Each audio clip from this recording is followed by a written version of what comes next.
IVF ಮಾಡಿಸ್ಬೇಕು ಅಂತ ಯಾರೂ ಹೇಳಿರಲಿಲ್ಲ. ಹಿಂಗೆ ಮನೇಲೇ ಇದ್ದಾಗ ಆಶಾ ವರ್ಕರು ಕ್ಯಾಂಪ್ ಇದೆ ಬನ್ನಿ ಅಂತ ಹೇಳ್ಬಿಟ್ಟು ಕರ್ಕೊಂಡೋಗಿದ್ರು.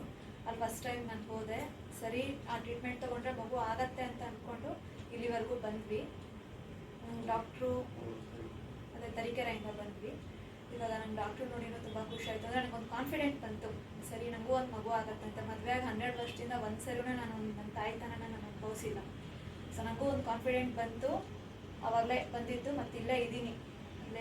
ಫಸ್ಟು ಎಗ್ ಪಿಕಪ್ ಮಾಡಿದ್ದೆಲ್ಲ ರೇಖಾ ಮೇಡಮು ತುಂಬ ಚೆನ್ನಾಗಿ ಮಾಡಿದ್ರು, ತುಂಬ ಚೆನ್ನಾಗಿ ಮಾತಾಡಿಸ್ತಾ ಇದ್ರು, ತುಂಬ ಚೆನ್ನಾಗಿ ರೆಸ್ಪಾನ್ಸ್ ಮಾಡ್ತಾಯಿದ್ರು. ಯಾವ ಟೈಮಲ್ಲಿ ನಾವು ನರ್ಸಿಗೆ ಫೋನ್ ಮಾಡಿದ್ರು ಕೂಡ, ನಾನು ಎಷ್ಟೋ ಸರಿ 8 ಗಂಟೆಗೂ ಫೋನ್ ಮಾಡಿದ್ದೀನಿ. ಫೋನ್ ಮಾಡಿದಾಗ್ಲೂ ಅದಕ್ಕೆ ರೆಸ್ಪಾನ್ಸ್ ಮಾಡಿದ್ದಾರೆ. ಅಂದರೆ ಹಿಂಗೆ ಯಾವಾಗಾದ್ರೂ ಜ್ವರ ಅಂತ ಏನಾದ್ರು ಬಂದಾಗ ಯಾವ ಟೈಮಲ್ಲಾದ್ರೂ ರೆಸ್ಪಾನ್ಸ್ ಮಾಡಿದ್ದಾರೆ. ಅದು ನಂಗೆ ತುಂಬ ಖುಷಿ ಆಯಿತು. ಅದಾದಮೇಲೆ ಶೈನಿ ಮೇಡಮ್ ನನಗೆ FET ಮಾಡಿದ್ರು. ಅದೂ ಅಷ್ಟೇ ಫಸ್ಟ್ ಟೈಮೇ ನನಗೆ ಸಕ್ಸಸ್ ಆಗಿದೆ. ಅಲ್ಲಿಂದ ನನಗೆ ತುಂಬ ಖುಷಿ ಇದೆ. ಇಷ್ಟ ಹೇಳೋಕ್ಕೆ ಇಷ್ಟಪಡ್ತೀನಿ.